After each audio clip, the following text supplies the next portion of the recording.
सुप्रसिद्ध गायक महेश काळे आज विठ्ठलाच्या दर्शनाकरता आलेले आहेत.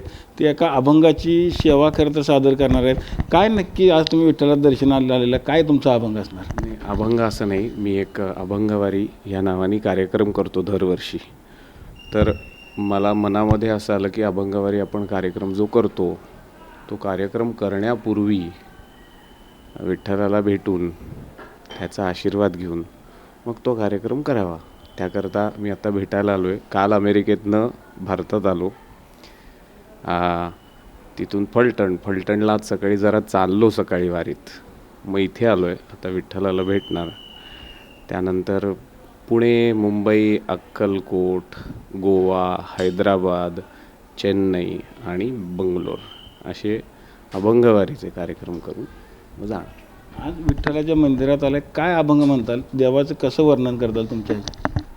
काय सदा माझे डोळा जडो तुझी मूर्ती रखुमाईच्या परी सोयरिया, गोड तुझे रूप गोड तुझे नाम. तर काय सांगायचं तिथे ना. खरं काय आहे की आपण ठरून जातो अनेक, पण ती मूर्ती पाहिल्यानंतर जे घडतं ते त्यावेळेचं असतं. तुम्ही या माझ्याबरोबर, म्हणजे तुम्हाला कळेल तिथे काय होतं.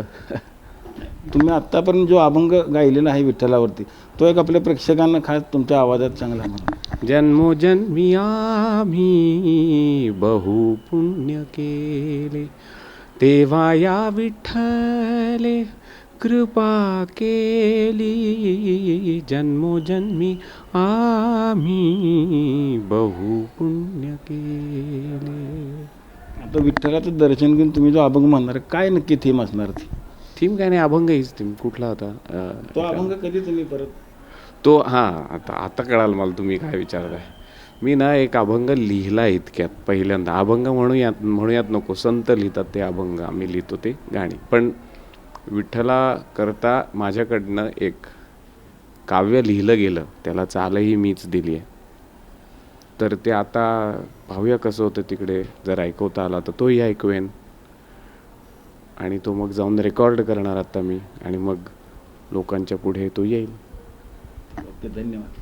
आपण बघितलं असेल की महेश काळेने एक स्वतः अभंग लिहिलेला आहे, आणि त्या अभंग खरं तर ते प्रत्यक्ष पांडुरंगालाच गाऊन दाखवणार आहेत. त्यानंतर ते प्रेक्षकांकरता प्रसिद्ध करणार आहेत. पंढरपुरातून कॅमेरामन जगदीश डांगेसर, रवी लवेकर, TV9 मराठी.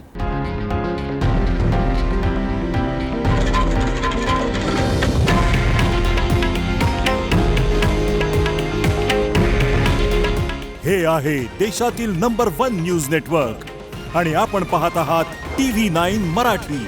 काळजी तुमची, हित महाराष्ट्राचं.